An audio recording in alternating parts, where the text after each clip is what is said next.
So my name is John Emerson. I'm Turfgrass Nutrient Management Extension Agent for UD.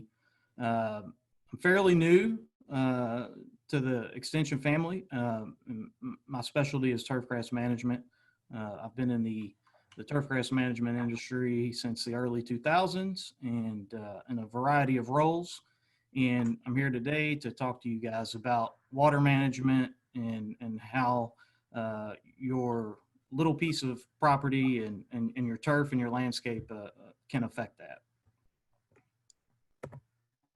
So some things I'd like to talk about today, potential impacts of your irrigation practices and your turf, so some do's and don'ts, the agronomy of turf and how that interacts with water management, yearly water requirements for your turf and landscape. And then I'd like to show you an interesting case study that I came across from Kansas, but we'll jump into that a little bit later. And then we'll talk about the topic of induced water stress and how that's important to understand effectively irrigating your turf. And then we'll also talk about irrigation auditing and what that is. So a nice quote that I found, this was a study done in Florida. So you obviously the irrigation principles and practices are a little different in Florida because they have a longer growing season. They have extremely sandy soils. So their use of water through runoff irrigation, all of that is significantly higher than our part of the United States. But a household's outdoor water use can be as high as 60%.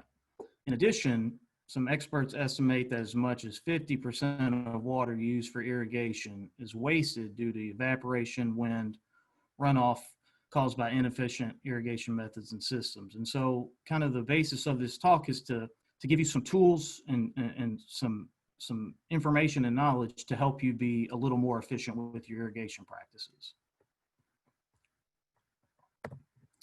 Okay, so in this infographic, on the left, we have a natural ground cover. On the right, we have impervious covers such as concrete, blacktop, driveways, etc. And the difference in water movement on these two surfaces is pretty significant. So anytime you can introduce natural covers to your property is always a better thing.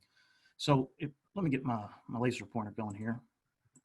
So in an impervious cover situation, the vast majority of this water, whether it's irrigation or in the form of rain, is running off. And as it's running off, it's picking up whatever's on the ground with it, whether that's oil, gasoline, cigarette butts, whatever it may be, it's taken with it and it's going directly to a water source via a drain. And so natural ground cover soaks up much more of that water, whether it's irrigation or rain. And also something that really stuck out to me here is the lack of infiltration into the soil. So most of it is running off, very little, excuse me, is getting to the soil. And so the natural ground cover is the way to go. And anytime you can introduce more, you're doing yourself and the environment a big favor. Okay, so this is kind of a busy picture here, but issues with overwatering, they can tend to lead to excessive leaching of nutrients, excessive runoff of soil, and then you don't ever give your turf or your plants a chance to acclimate to a droughtful situation. And also, overwatering tends to lead to ideal situations for turf diseases as well, and not just turf diseases, but plants in general.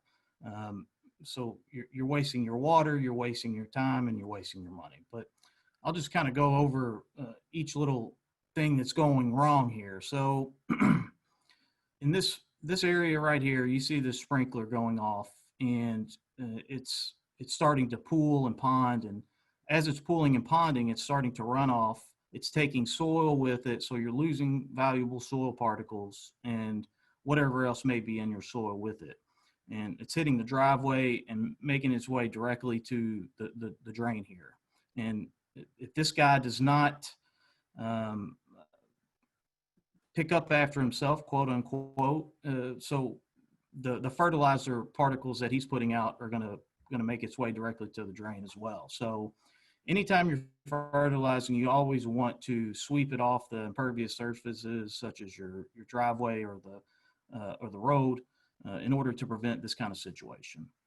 And if we take a look at this woman here, she's watering her lawn or cleaning her car. I'm not exactly sure, but the point is the water running off the driveway, it's picking up oil, gas, whatever the case may be, dog waste, and it's going directly into the drain there. So being efficient with your irrigation practices and keeping the water on the natural ground cover is what we're shooting for here.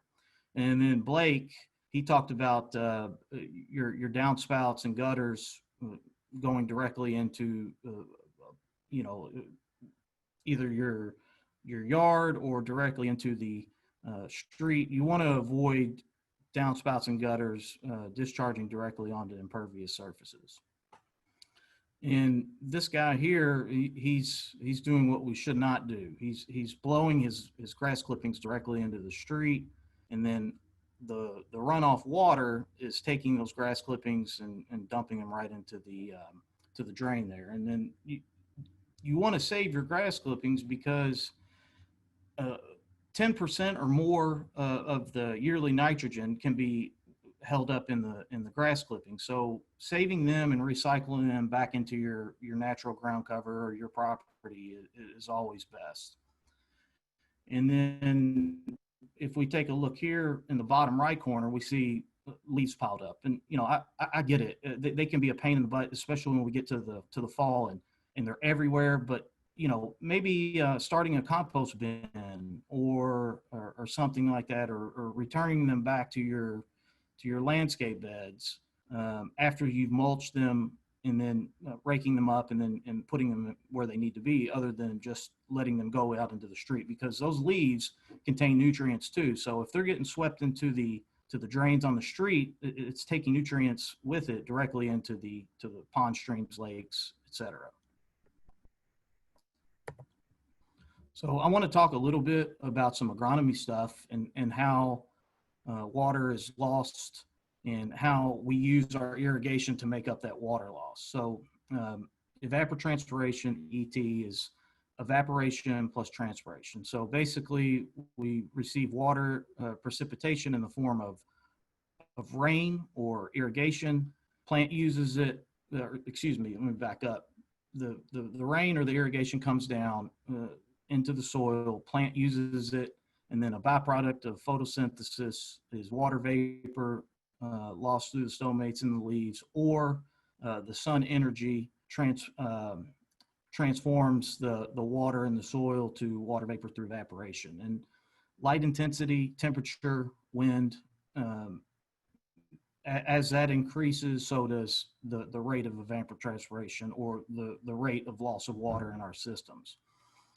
Cloud cover and humidity both can have impacts on the rate of loss of water in our system. So keep in mind that on a cloudy day, the rate of loss is going to be extremely less than a day where it's 90 degrees and sunny with a nice breeze. So keep that in mind when you're wanting to use your irrigation systems. So overwatering. Here on the picture here is the disease triangle. Each corner of the triangle is, the bottom corner there is the pathogen, which is the disease, the fungal disease. And then the top corner is the susceptible host, which would be either our turf or our landscape plants.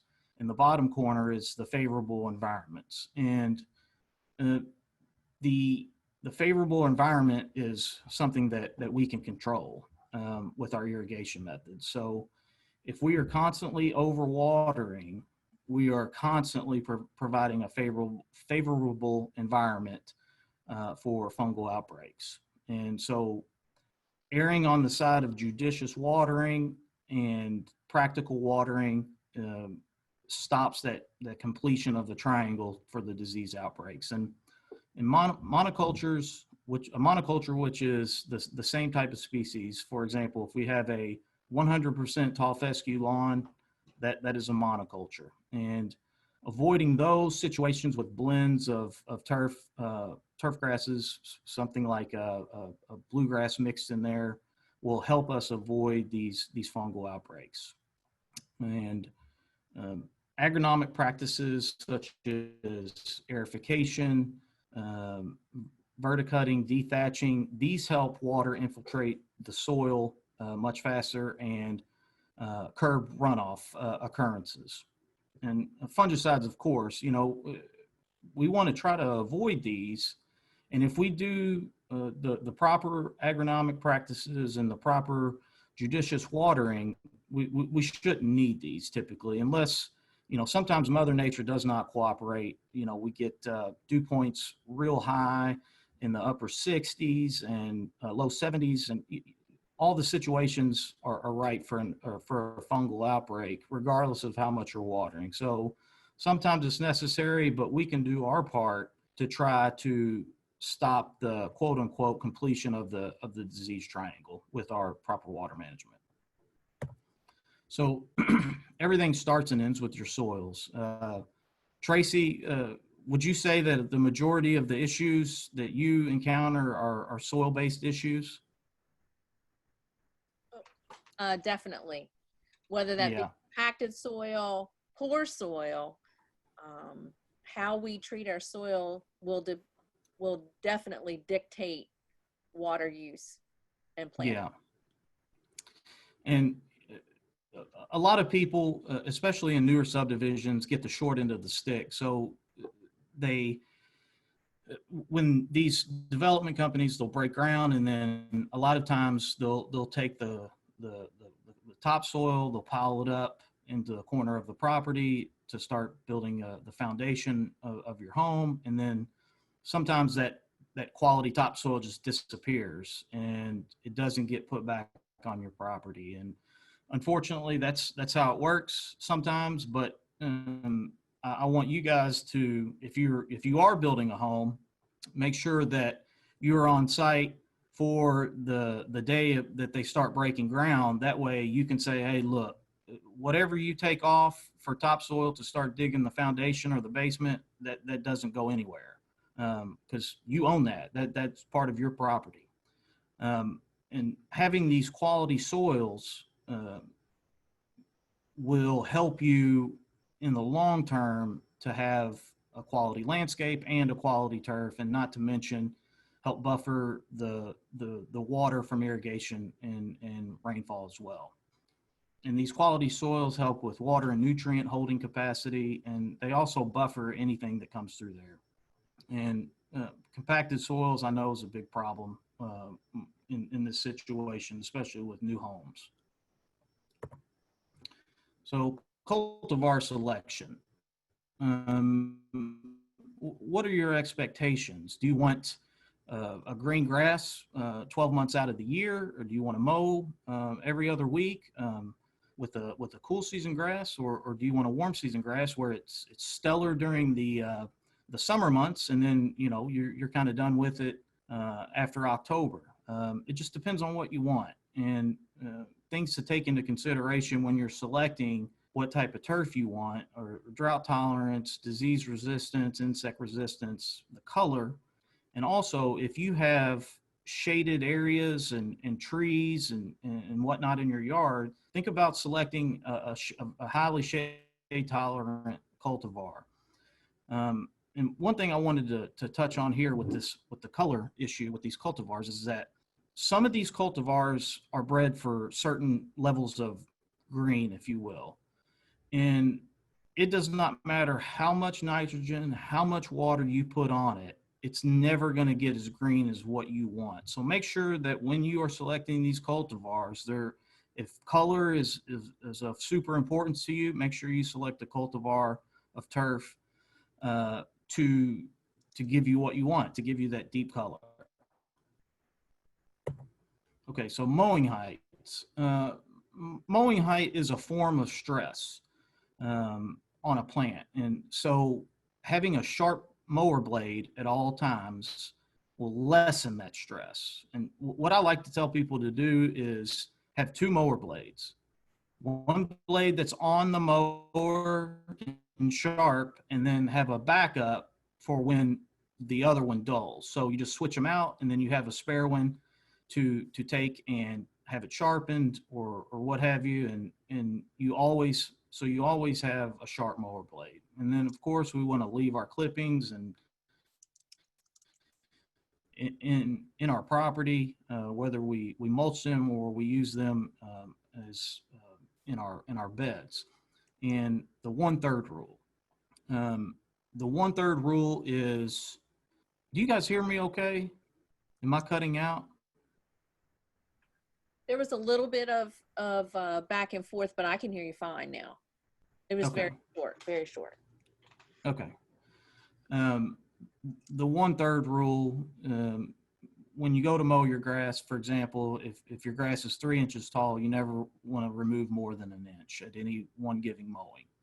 And this alone will cut down on plant stress, and as well as water usage. You know, I'll show you some more infographics about that as we move forward. But here are some recommended mowing heights for turf grasses in our area. Here's our cool season list. I think most of the people in the north might have these. Maybe you get closer to the south, we have some of the warm season grasses. But you can see here, 3 to 4 inches is about what you want to see, and you can go a little bit lower in the spring and fall with the bluegrasses, fescues, ryegrasses, and then higher in the summer during the stressful and high water use periods. And then our warm season grasses, you can take those down in May, June, July, August, September, October, and then you got to bring them back up in October, or completely stop mowing, actually. So the root to shoot ratio here, this is a direct correlation. So as the plant is taller, the roots tend to be deeper. So the higher that you can mow your turf, the deeper your root proliferation will be. So that's why we suggest to always mow it a little bit higher than what you normally would do in the summer to protect against that drought stress. And that'll help deeper root growth as we go through those tough periods. Okay, so the growth cycle of turf grass, you can see here on the top is our cool season grasses, on the bottom is our warm season grasses. And you can see here with root development, right? In the spring, we're really pushing the growth and the deeper roots. And the idea here is to try and get the roots as deep as possible to make it through the stressful period right here, our summers, as the roots shrink up. But the deeper that we start with, if we start in May or June with really deep roots, we've got a better chance of making it through the summer period with a healthy turf grass that requires less water. And it's kind of just the opposite for our warm seasons, our Bermudas and our zoysias, where the root growth needs to be pushed during the summer, and then as we get to the fall, we want the plants to have as deep as roots as possible to make it through that stressful winter period for the warm season grasses.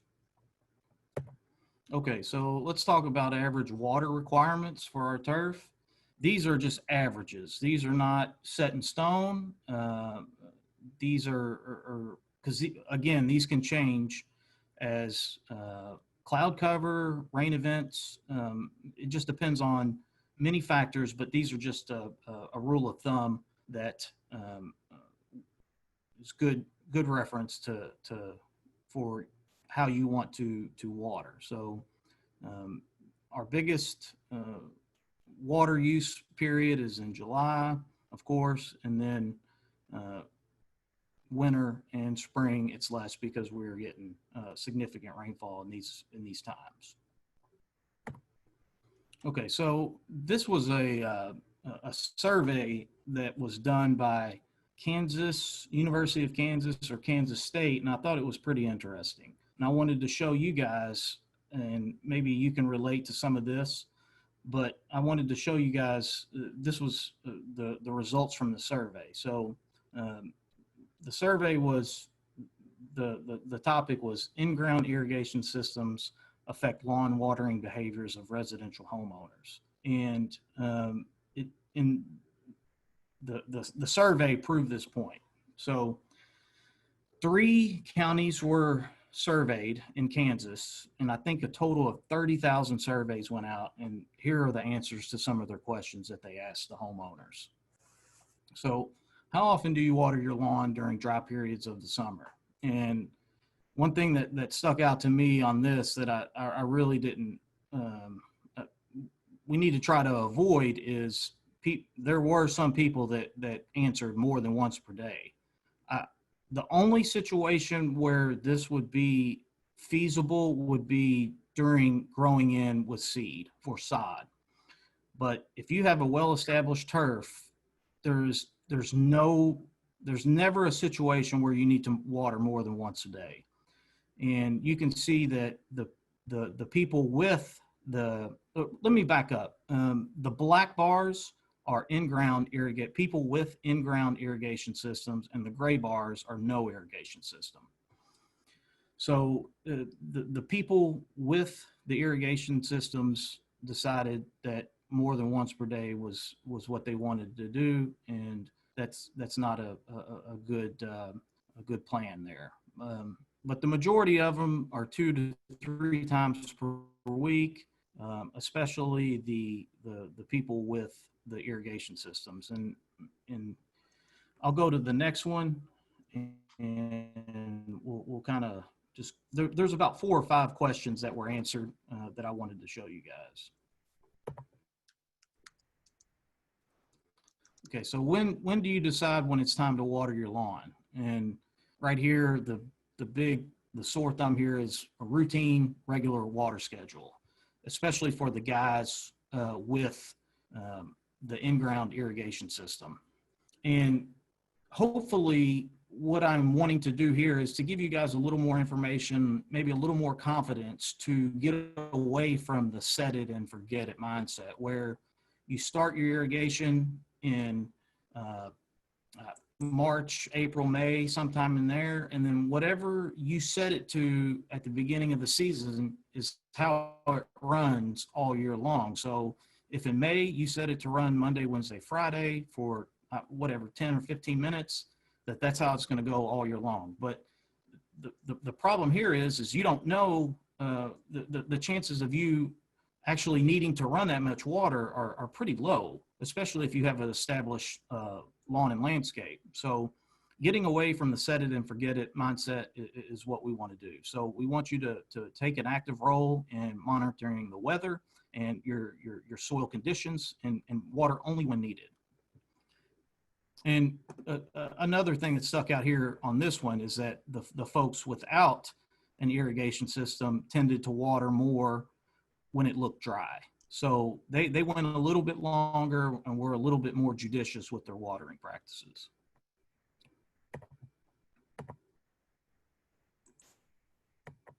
Okay, let's skip one.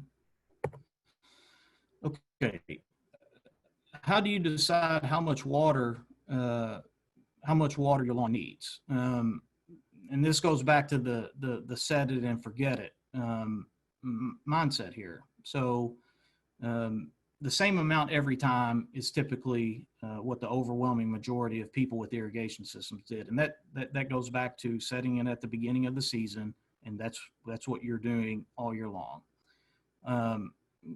Because if we get for an example, if we get an inch of rain on Monday, then and you have your irrigation set to run Wednesday and Friday, it's a waste because we just got an inch to cover our average water requirements for the week. So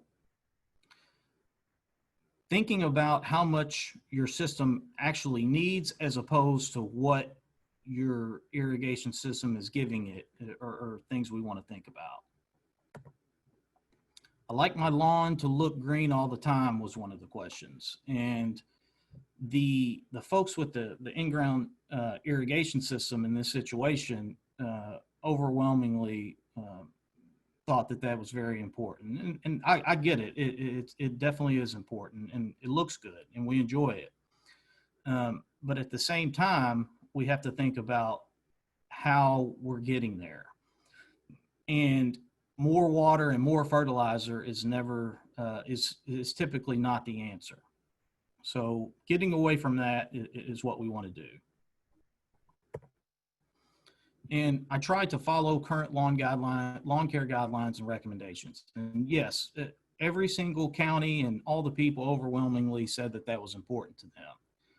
And I think that the problem here with this survey was that maybe the people with the irrigation systems, yes, they think it's important, but they don't exactly understand how to go about to fulfilling all those lawn care guidelines and best management practices. And hopefully talking about it today will give you a better understanding.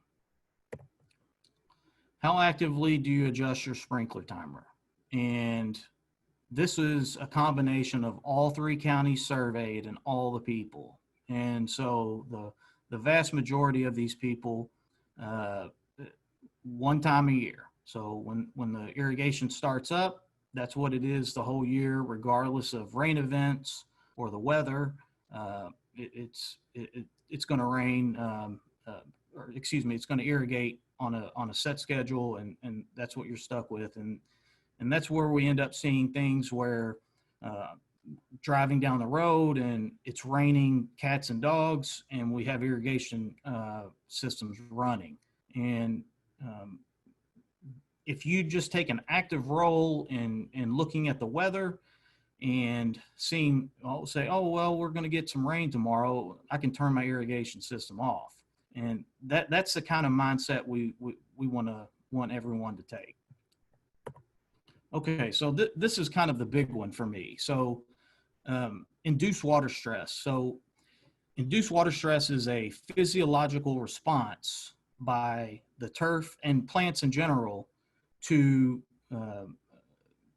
how to deal with water stress. So this is a root hair of a tall fescue plant, and on the left is a well-watered, let's say, for example, a Monday, Wednesday, Friday irrigation schedule. It's well-watered all the time.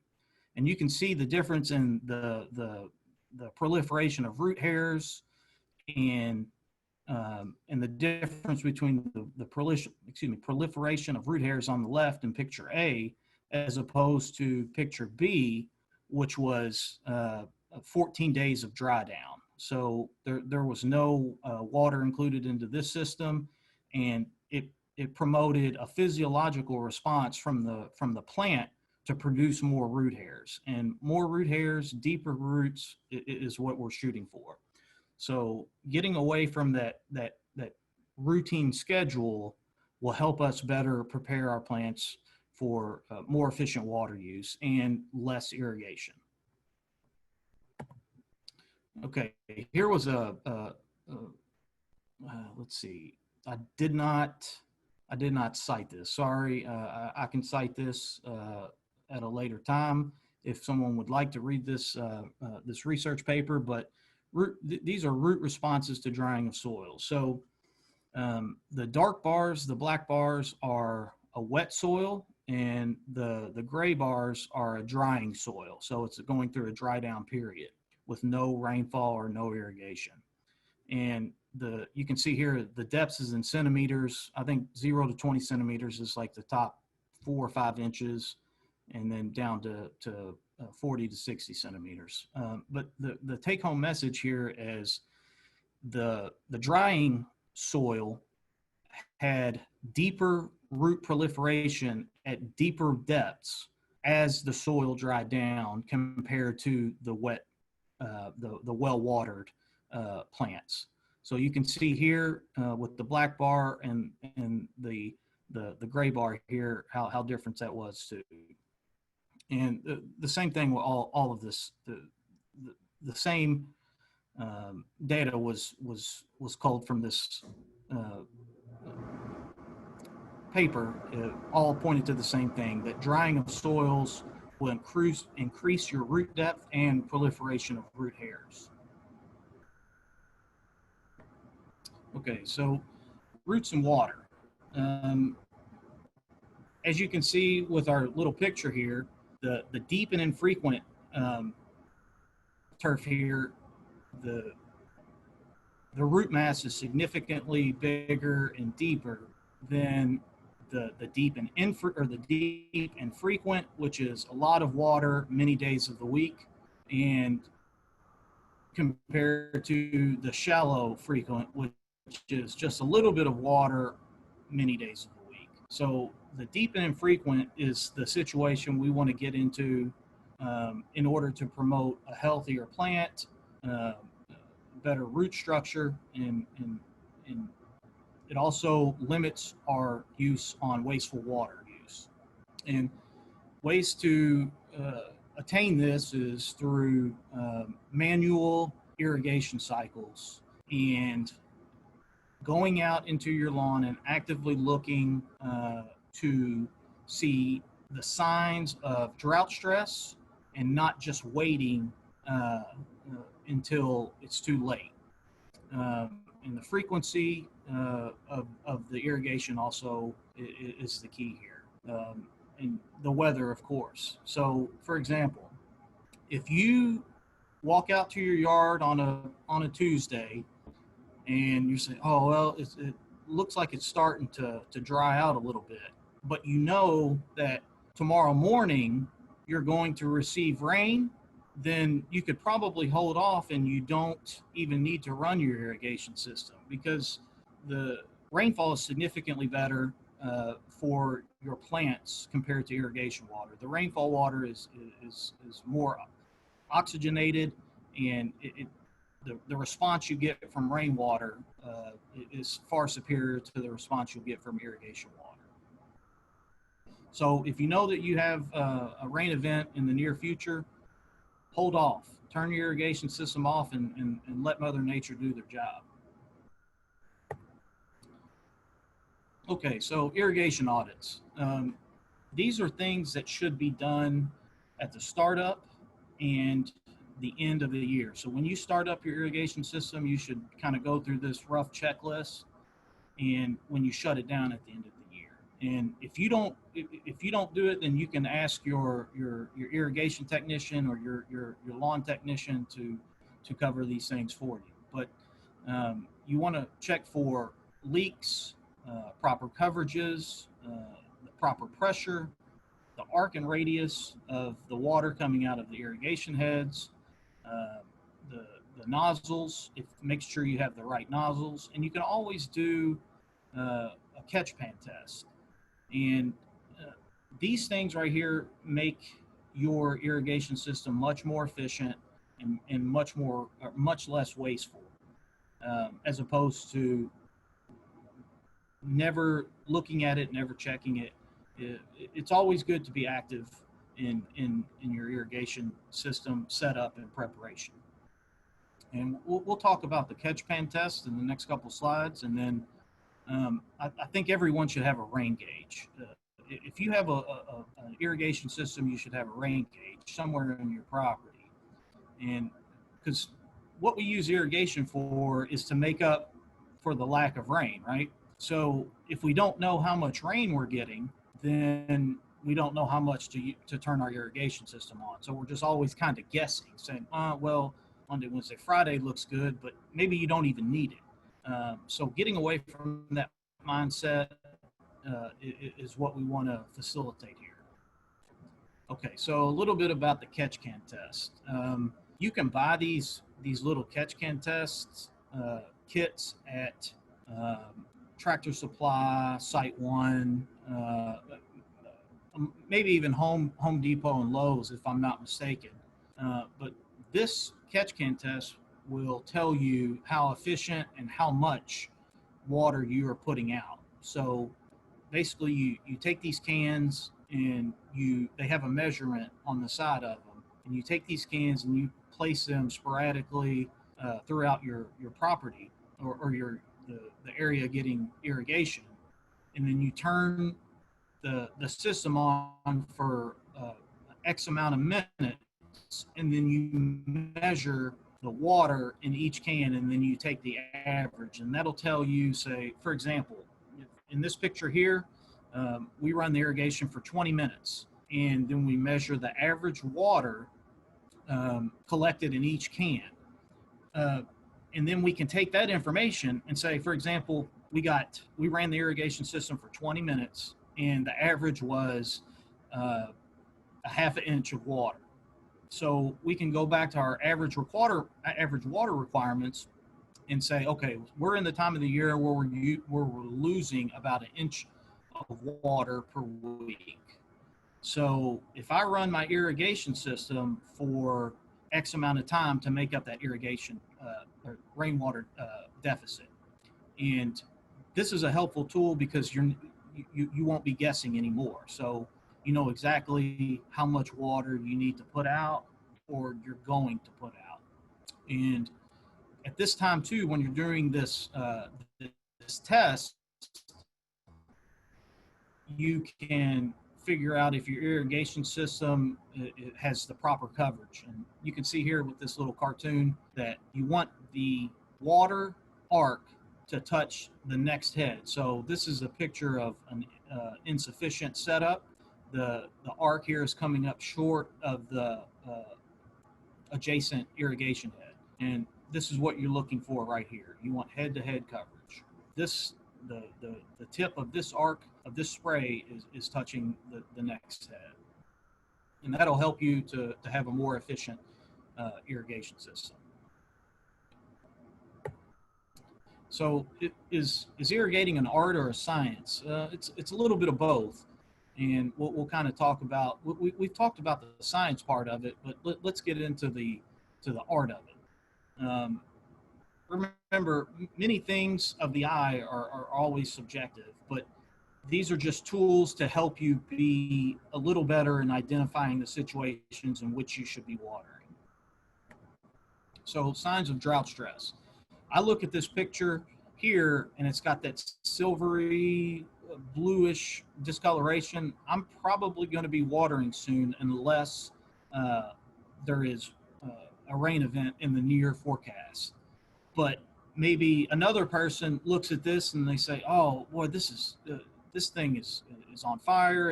It's really water deficient," and they might water now. But if you just hold off, if you follow the weather reports and you know that you're getting rain in the next day, you can hold off.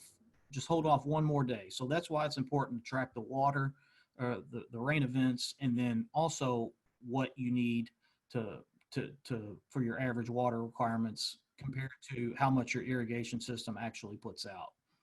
But some physical signs of drought stress that we can see with our own eyes is footprinting, severe wilting, blue-gray, silverish discoloration of the turf, the folding and rolling of leaves, and just an overall decline in plant vigor. And the leaf rolling and folding is, if you look, every grass blade has a midrib, and if you fold it, you can fold the plant directly down the midrib in half, and those plants during drought stress will fold on that midrib, and it makes the turf blade look significantly thinner and smaller. And so if you start to see these conditions, you're probably due for some irrigation or waiting for rain. And remember, these are all subjective. So it takes time, and it takes a trained eye, and it takes practice like any other thing. Using your eyes and determining when to water and how much to water. And so all I can tell you with this is just to try it. Let it go a couple days, maybe more than you're accustomed to. So John, you could physically test this or look at the soil, right? I mean, if you're not sure. Yes, exactly. I've got a slide of that coming up next. Okay, great. There we go. So footprinting, what exactly is it? You walk out into your lawn and you take a step and the grass does not bounce back up within a couple seconds. We start getting to these footprinting situations, that's a sign of drought stress. So you can either irrigate immediately, or if you know that you're getting rain in the very near future, wait for that. And then wilting, of course. You can see the silver discoloration, the thinness from the folding of the leaves due to drought stress, and then this big footprint here. So both of these situations, we would need to water fairly soon. If we're if we're going to get a rain event, we can hold off if it's coming very soon. If not, then this is the time to use your irrigation system. Checking soil moistures. So I highly recommend, you can go on Amazon and buy a soil probe. They're about 25 bucks, and they'll pay for itself 10 times over the lifetime, and they're pretty sturdy too. So the soil core on the left is a well-watered core, and there is not a situation where you would need to irrigate here. But the one on the left, you can see it's not as big because the ground was very dry, and the soil core started to fall apart in the tube. And so this would be an indication of maybe we're getting close to a need for water. But at the same time, you have to look at the overall plant health. If you look down here, right here, this is wet soil. So this is the induced water stress I was talking about. So this top part is dry, so there's no water for the plant to take up. So it forces the roots down deeper to this zone to search for that water. And this is what we want to shoot for. So even though you might go out and take a soil sample or a core, and you say, oh, well, this feels dry. Well, maybe it's only dry on that top couple inches. And if you look at, and then you go back to our signs of drought stress, if there's no sign of drought stress, and even though you pulled a core that might feel a little dry to your touch, wait until you see the stress before you water, because this time right here is exactly when we're forcing that physiological adaptation and forcing those roots down here to this, to the lower levels of the soil to search for water. Okay, so our rain gauge. I think everyone that has an irrigation system, or anyone that waters landscapes, whether you have an irrigation system or you do it manually, you should have a rain gauge. And this will help you to know and to keep track of how much water you have received. And you have to be on top of it. And this one right here on the left, I would say maybe they had a rain gauge, and then they had a rain event, and then they forgot to dump it out. So you always got to dump it out after each rain event. And then you can take that rain gauge information that you get. So for example, here, this says about 1.5 inches of rain, right? And let's say we're in July, and we're losing a ton of water through evapotranspiration, and our averages are 1.5 inches per week. So after seeing this, the chances of you even needing to run your irrigation system are very, very small, especially if the rain was slow. But you know, if it rained cats and dogs and came down, if you got 1.5 inches within an hour, that might be a little different scenario, because a lot of it is going to run off because the system cannot deal with that much rain that quickly. So again, this comes back to a subjective situation. So having all of these tools to help you determine how much water and when is crucial to get you into that mindset of waiting and letting the turf tell you exactly what you need to do. So how much water are you putting out? This goes back to that catch can, the catch can test. So you can, regardless of what the manufacturer of your irrigation system is, you can find information about each type of irrigation head that you have in your lawn. So you can find out, let's see, the pressure and if you combine the pressure with the nozzles, this will tell you exactly how much water you're putting out. And then your catch can tests can double check that. And so the nozzle and the pressure will change the rates at which water comes out. So if you have 40 psi on your system and you're using the green number 8 nozzle, then you're going to get X amount of water with this type of spacing, square spacing right here, and then triangle spacing. And here's the difference between the two. So knowing what kind of irrigation system you have, what type of irrigation heads you have, the pressures and the types of nozzles is crucial for you to determine your watering rates. And this is from rainbird.com, and you can go, you might have a Hunter system or a Toro system. All of these companies have this information on their websites. And everyone should have an irrigation map also. And you could do the catch can test on all of this, on all of your property. So for example, the red dots here, maybe they are different irrigation heads compared to the blue and the green dots. And so obviously, if you run this for 20 minutes, it's not going to put out the same amount of water as if you ran this for 20 minutes. So knowing what you have and knowing what you're putting out is crucial to your techniques here. Okay, so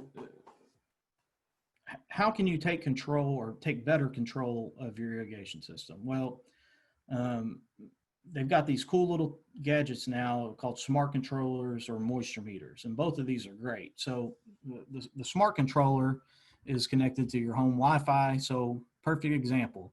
I go on vacation on Friday and I'm gone for a week. And then I've noticed by following the weather that I have not received any rain, and I know that my lawn and plants are starting to feel some drought stress. So I can pull up an app on my phone and turn my irrigation on for X amount of minutes and then be done with it. Or vice versa, I'm on vacation and I see that we just got 2 inches of rain at home and my irrigation is set to run tomorrow. I can click on it and turn it off. And that way we're not wasting water and overwatering or getting into an overwatering situation. And then moisture meters. These things are great. They take a little time to get properly calibrated, but in the long term, they're really good. And these things, you stick them in the ground. They're hardwired to your irrigation controller, and they have a sensor in them to determine how much water is in the ground. And then once you reach water now, and it tells you exactly how long to water. So these things kind of take all the guessing out of the equation, and these things are great. And I'm sure any of your irrigation technicians who might take care of your property, they have no problem installing these gadgets. Okay, so to kind of sum up everything here, the best management practices is I encourage you guys to take control of your irrigation system. Follow the weather, the rain, the time of the year. Make sure you have you're doing everything that you possibly can to prevent an overwatering situation. And then the turf, and not only the turf, but all of your plants need to experience some form of drought stress in order to get that physiological adaptation for deeper roots. And too much water can be detrimental to turf health and environment, which we talked about in the beginning. And so monitoring and tracking weather conditions is a great first step to help you take control of it. And you want to audit at the startup and shut down, make sure you don't have any leaks, make sure you got the right nozzles, the right spacing, the right pressure, all of that stuff you should do twice a year at the startup and shut down. And so getting away from the set it and forget it mindset is what we want. So again, we want you to take active measures and be involved in being an amateur meteorologist and taking care of the needs of your plants through these best management practices. I believe that's it. No, sorry. So landowner environmental footprint. You can make a difference in wasting of water through judicious watering practices, proper cultivar selection, proper nutrient management, and set the example and be an agent of change. If one person in the neighborhood starts doing it this way and they're having a lot of great success, maybe that'll rub off onto a neighbor, and then before too long we have a snowball effect and everybody's on board with this.